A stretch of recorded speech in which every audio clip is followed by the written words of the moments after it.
The Wind in the Willows by Kenneth Grahame. The Wild Wood. If you enjoy these, a subscribe keeps them coming.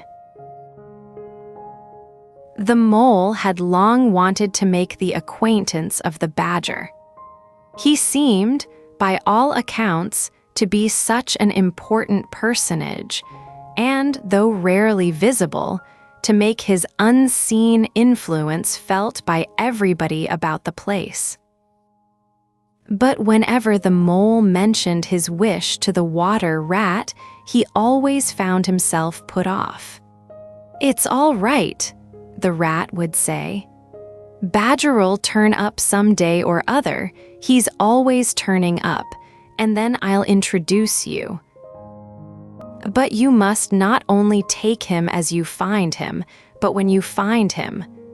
Couldn't you ask him here dinner or something?" said the mole. Unseen, a belief that there is a realm controlled by a divine spirit. "He wouldn't come," replied the rat simply.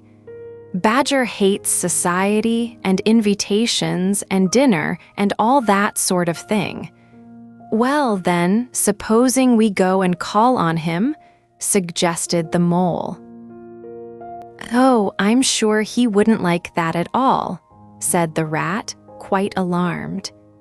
"He's so very shy, he'd be sure to be offended. I've never even ventured to call on him at his own home myself, though I know him so well. It's quite out of the question, because he lives in the very middle of the wild wood." "Well, supposing he does," said the mole. Alarmed, filled with apprehension or alarm. "You told me the wild wood was all right, you know." "Oh, I know, so it is," replied the rat evasively. "But I think we won't go there just now. It's a long way, and he wouldn't be at home at this time of year anyhow, and he'll be coming along some day, if you'll wait quietly." The mole had to be content with this. But the badger never came along, and every day brought its amusements, and it was not till summer was long over, and cold and frost and miry ways kept them much indoors. And the swollen river raced past outside their windows with a speed that mocked at boating of any sort or kind, that he found his thoughts dwelling again with much persistence on the solitary gray badger, who lived his own life by himself, in his hole in the middle of the wild wood. In the winter time, the rat slept a great deal, retiring early and rising late. During his short day, he sometimes scribbled poetry or did other small domestic jobs about the house. And, of course, there were always animals dropping in for a chat. And consequently, there was a good deal of storytelling and comparing notes on the past summer and all its doings. Boating, water travel for pleasure. Such a rich chapter it had been when one came to look back on it all, with illustrations so numerous and so very highly colored. The pageant of the river bank had marched steadily along, unfolding itself in scene pictures that succeeded each other in stately procession. Purple loosestrife arrived early, shaking luxuriant tangled locks along the edge of the mirror whence its own face laughed back at it. Willow-herb, tender and wistful, like a pink sunset cloud, was not slow to follow. Comfrey, the purple hand in hand with the white, crept forth to take its place in the line. And at last one morning, the diffident and delaying dog-rose stepped delicately on the stage. And one knew, as if string music had announced it in stately chords that strayed into a gavotte, that June at last was here. Gavotte, an old formal French dance in quadruple time. One member of the company was still awaited. The shepherd boy for the nymphs to woo, the knight for whom the ladies waited at the window, the prince that was to kiss the sleeping summer back to life and love. But when meadowsweet, debonair and odorous in amber jerkin, moved graciously to his place in the group, then the play was ready to begin. And what a play it had been!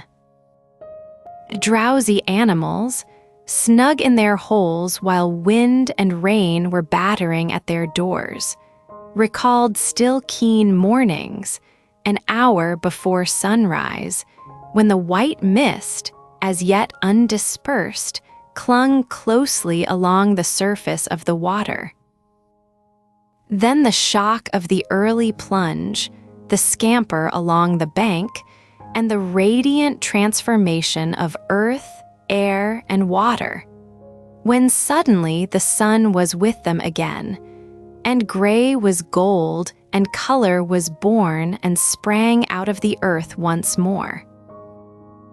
They recalled the languorous siesta of hot midday, deep in green undergrowth, the sun striking through in tiny golden shafts and spots, the boating and bathing of the afternoon, the rambles along dusty lanes and through yellow cornfields, and the long, cool evening at last, when so many threads were gathered up, so many friendships rounded, and so many adventures planned for the morrow.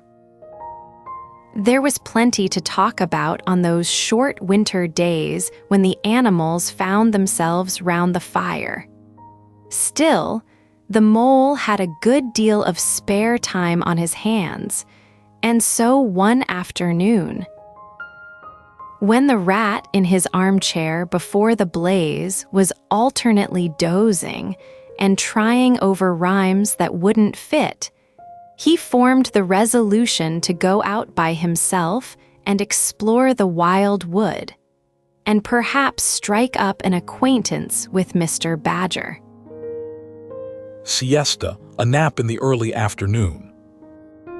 It was a cold, still afternoon with a hard, steely sky overhead when he slipped out of the warm parlor into the open air. The country lay bare and entirely leafless around him, and he thought that he had never seen so far and so intimately into the insides of things as on that winter day when nature was deep in her annual slumber and seemed to have kicked the clothes off. Copses, dells, quarries, and all hidden places, which had been mysterious mines for exploration in leafy summer, now exposed themselves and their secrets pathetically, and seemed to ask him to overlook their shabby poverty for a while, till they could riot in rich masquerade as before, and trick and entice him with the old deceptions. It was pitiful in a way, and yet cheering, even exhilarating. He was glad that he liked the country undecorated, hard, and stripped of its finery. He had got down to the bare bones of it, and they were fine and strong and simple. Undecorated, not decorated with something to increase its beauty or distinction. He did not want the warm clover and the play of seeding grasses, the screens of quickset, the billowy drapery of beech and elm seemed best away. And with great cheerfulness of spirit, he pushed on towards the wild wood. which lay before him low and threatening, like a black reef in some still southern sea. There was nothing to alarm him at first entry. Twigs crackled under his feet, logs tripped him, funguses on stumps resembled caricatures, and startled him for the moment by their likeness to something familiar and far away. But that was all fun and exciting. It led him on, and he penetrated to where the light was less, and trees crouched nearer and nearer, and holes made ugly mouths at him on either side. Everything was very still now. The dusk advanced on him steadily, rapidly, gathering in behind and before, and the light seemed to be draining away like flood water. Funguses, an organism of the kingdom fungi lacking chlorophyll and feeding on organic matter. It was over his shoulder, and indistinctly that he first thought he saw a face, a little evil wedge-shaped face looking out at him from a hole. When he turned and confronted it, the thing had vanished. He quickened his pace, telling himself cheerfully not to begin imagining things, or there would be simply no end to it.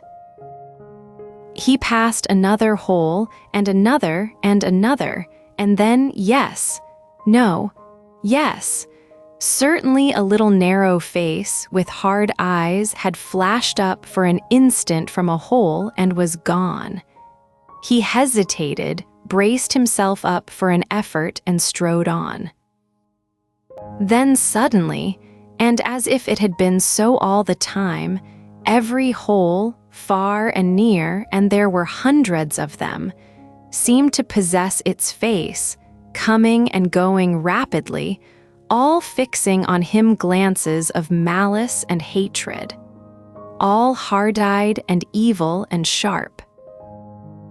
Indistinctly, in a dim, indistinct manner. If he could only get away from the holes in the banks, he thought, there would be no more faces. He swung off the path and plunged into the untrodden places of the wood. Very faint and shrill it was, and far behind him when first he heard it, but somehow it made him hurry forward. Then, still very faint and shrill, it sounded far ahead of him and made him hesitate and want to go back.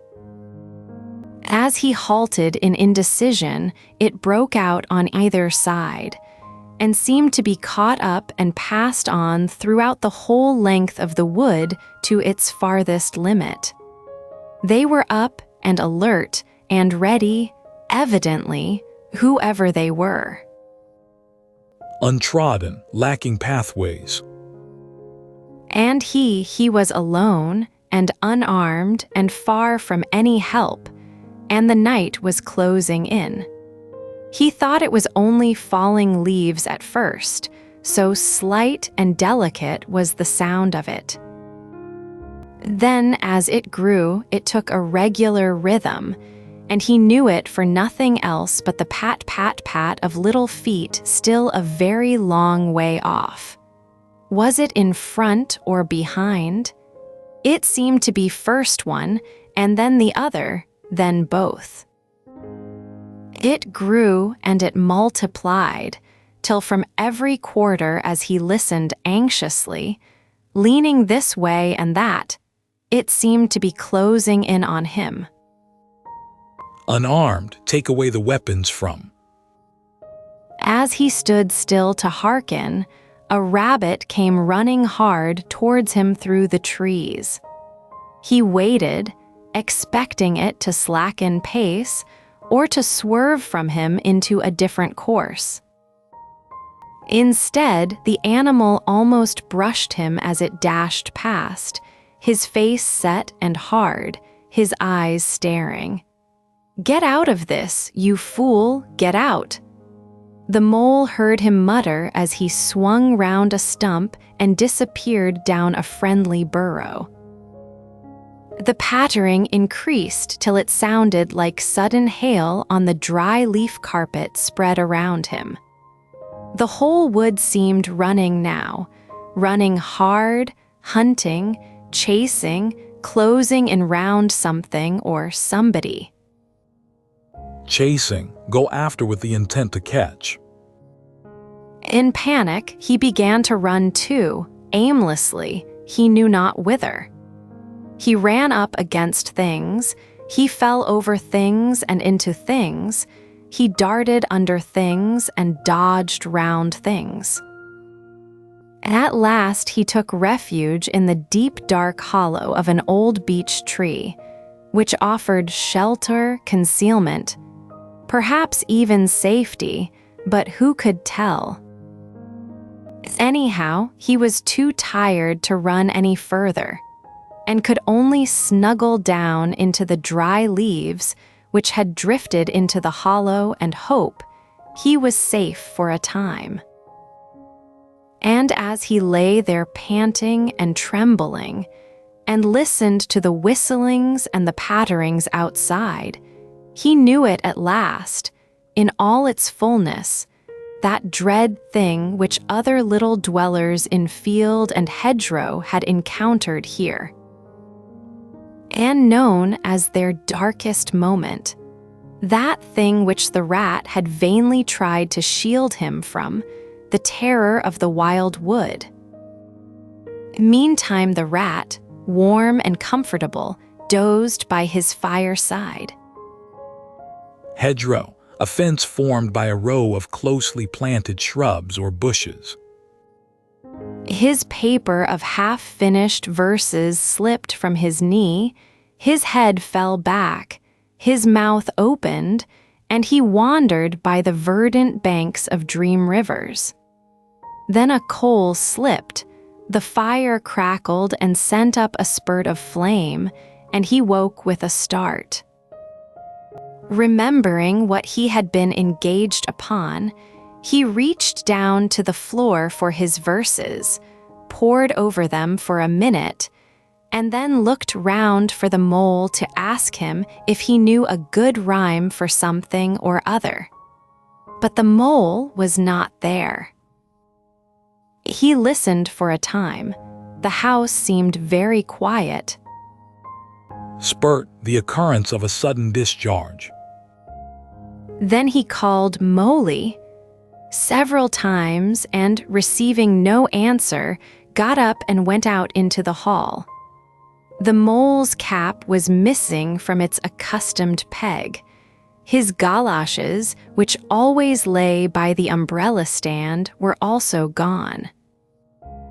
The rat left the house and carefully examined the muddy surface of the ground outside, hoping to find the mole's tracks. There they were, sure enough. The galoshes were new, just bought for the winter, and the pimples on their soles were fresh and sharp.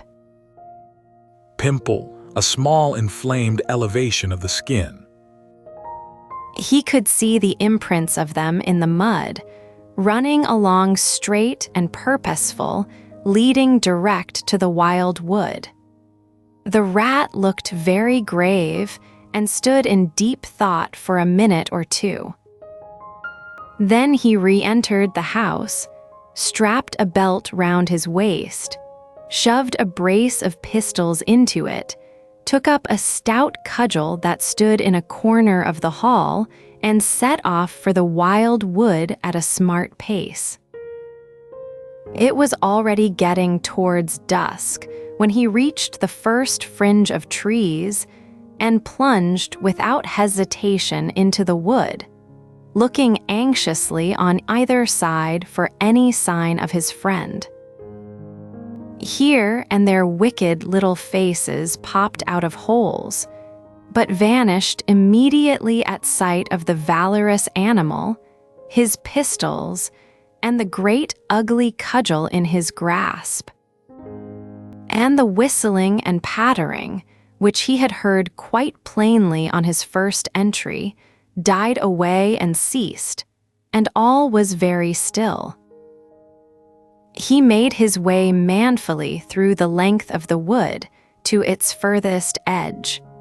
Then, forsaking all paths, he set himself to traverse it, laboriously working over the whole ground, and all the time calling out cheerfully, "Moly, moly, moly."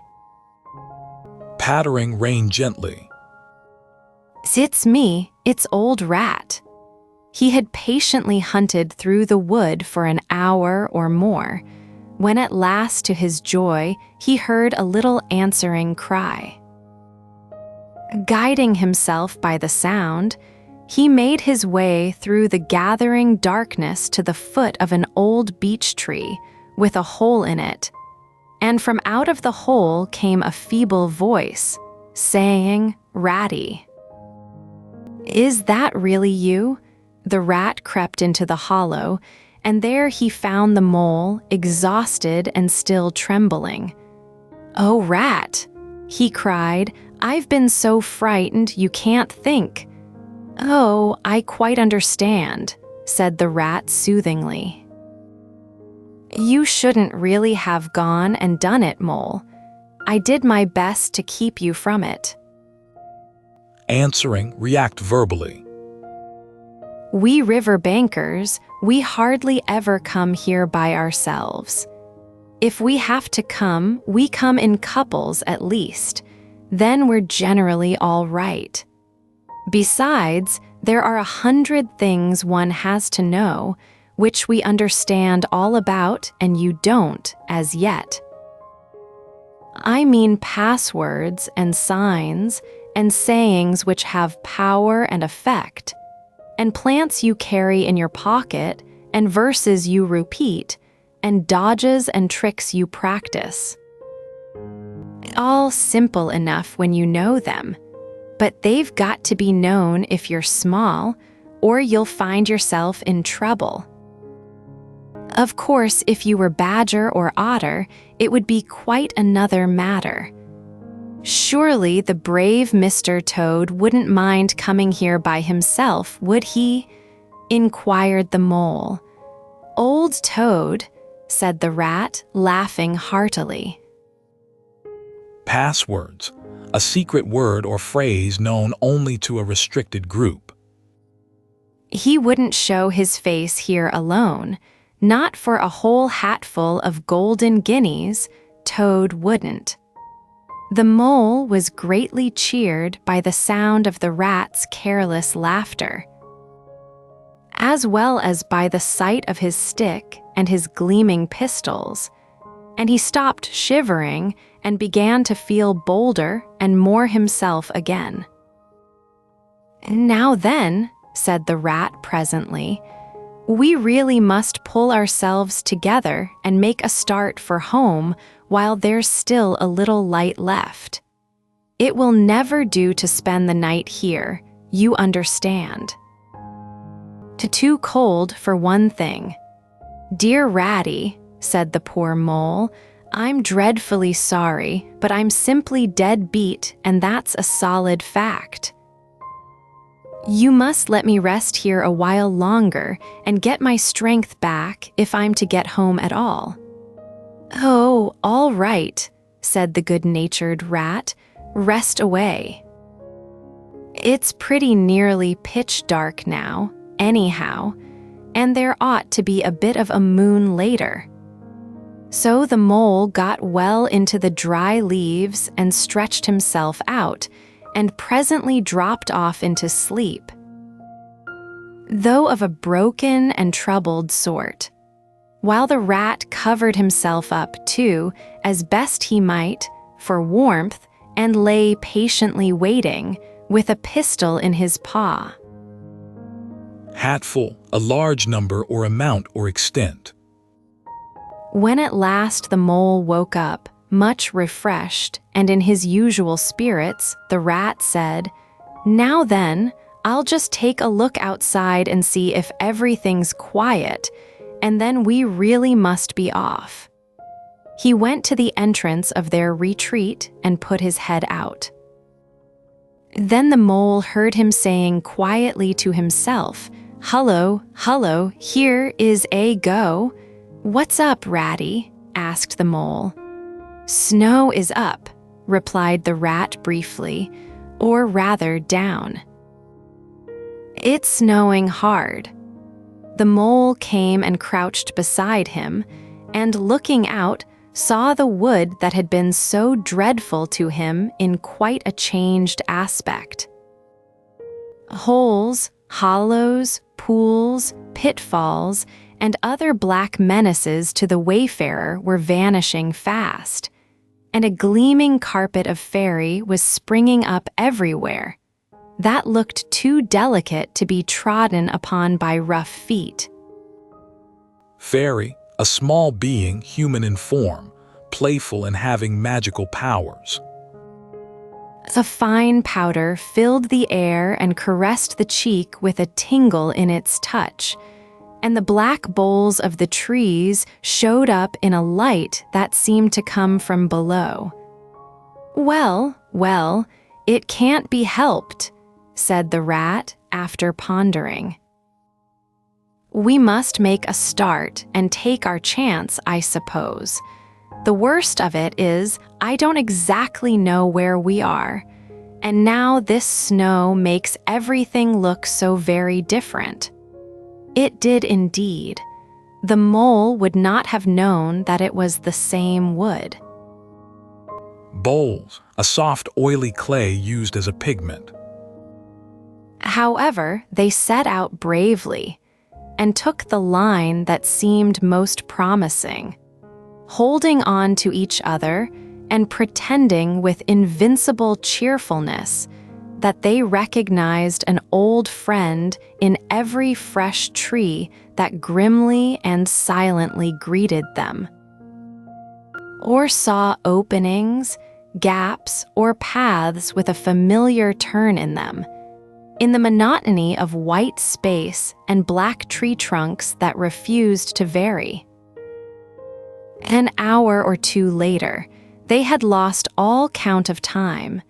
They pulled up, dispirited, weary, and hopelessly at sea, and sat down on a fallen tree trunk to recover their breath and consider what was to be done. They were aching with fatigue and bruised with tumbles.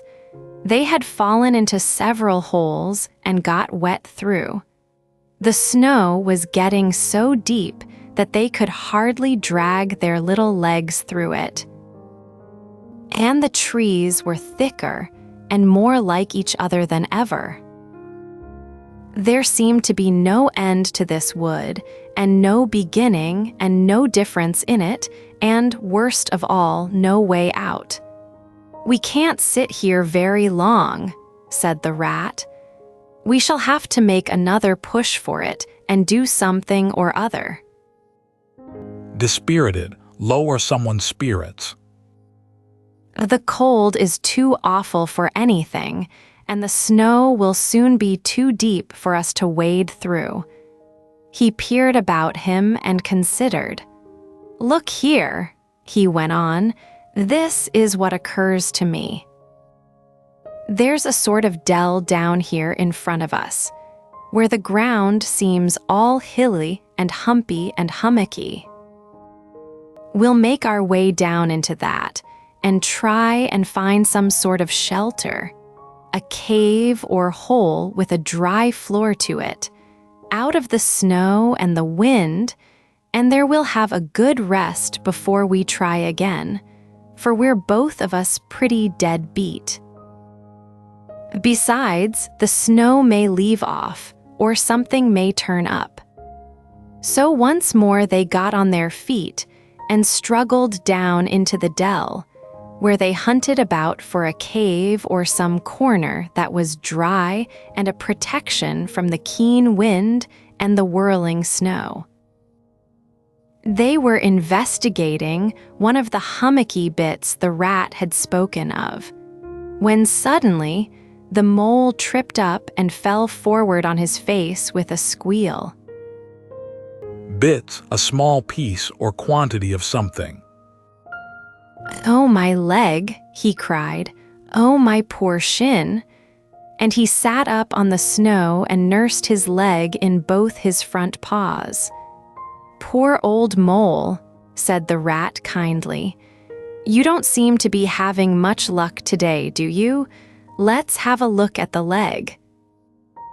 "Yes," he went on, going down on his knees to look. "You've cut your shin, sure enough." Pause. A clawed foot of an animal, especially a quadruped. "Wait till I get at my handkerchief and I'll tie it up for you. I must have tripped over a hidden branch or a stump," said the mole miserably. "Oh my, it's a very clean cut," said the rat, examining it again attentively. "That was never done by a branch or a stump. Looks as if it was made by a sharp edge of something in metal. Funny." He pondered a while and examined the humps and slopes that surrounded them. "Well, never mind what done it," said the mole, forgetting his grammar in his pain. Humps, something that bulges out or is protuberant or projects from its surroundings. "It hurts just the same, whatever done it." But the rat, after carefully tying up the leg with his handkerchief, had left him and was busy scraping in the snow. He scratched and shoveled and explored, all four legs working busily, while the mole waited impatiently, remarking at intervals, "Oh, come on." "Rat!" Suddenly the rat cried hooray, and then hor-ure, ure, and fell to executing a feeble jig in the snow. "What have you found, Ratty?" asked the mole, still nursing his leg. "Come and see," said the delighted rat as he jigged on. The mole hobbled up to the spot and had a good look. "Well," he said at last, slowly, "I see it right enough." Jig, music in 3/4 time for dancing a jig. Seen the same sort of thing before, lots of times. Familiar object, I call it. Why dance jigs around a door scraper? But don't you see what it means, you dull-witted animal?" cried the rat impatiently. "Of course I see what it means," replied the mole. "It simply means that some very careless and forgetful person has left his door scraper lying about in the middle of the wild wood, just where it's sure to trip everybody up. Very thoughtless of him, I call it." Forgetful, deficient in retentiveness or range. "When I get home, I shall go and complain about it to somebody or other, see if I don't." "Oh dear, oh dear," cried the rat in despair at his obtuseness. "Here, stop arguing and come and scrape." And he set to work again and made the snow fly in all directions around him.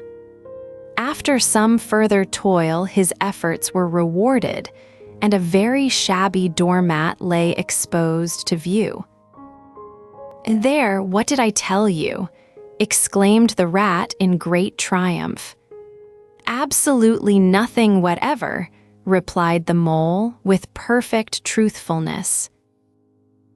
Arguing, a contentious speech act. "Well now," he went on, "you seem to have found another piece of domestic litter, done for and thrown away, and I suppose you're perfectly happy. Better go ahead and dance your jig round that if you've got to, and get it over, and then perhaps we can go on and not waste any more time over rubbish heaps. Can we eat a doormat, or sleep under a doormat?" Or sit on a doormat and sledge home over the snow on it, you exasperating rodent. Do you mean to say, cried the excited rat, that this doormat doesn't tell you anything? Really? Rat, said the mole quite pettishly, I think we'd had enough of this folly. Who ever heard of a doormat telling anyone anything? They simply don't do it. Pettishly, in a petulant manner. They are not that sort at all. Doormats know their place. Now look here, you thick-headed beast, replied the rat, really angry. This must stop. Not another word, but scrape. Scrape and scratch and dig and hunt round, especially on the sides of the hummocks, if you want to sleep dry and warm tonight, for it's our last chance. The rat attacked a snowbank beside them with ardor, probing with his cudgel everywhere and then digging with fury. And the mole scraped busily too, more to oblige the rat than for any other reason, for his opinion was that his friend was getting light-headed. Some 10 minutes hard work, and the point of the rat's cudgel struck something that sounded hollow. He worked till he could get a paw through and feel, then called the mole to come and help him. Hard at it went the two animals, till at last the result of their labors stood full in view of the astonished and hitherto incredulous mole. Hummocks, a small natural hill. In the side of what had seemed to be a snowbank stood a solid-looking little door, painted a dark green. An iron bell pull hung by the side, and below it, on a small brass plate, neatly engraved in square capital letters, they could read by the aid of moonlight Mr. Badger. The mole fell backwards on the snow from sheer surprise and delight. Rat, he cried in penitence, you're a wonder, a real wonder, that's what you are. I see it all now. Penitence, remorse for your past conduct. You argued it out, step by step, in that wise head of yours, from the very moment that I fell and cut my shin, and you looked at the cut. And at once your majestic mind said to itself, door scraper.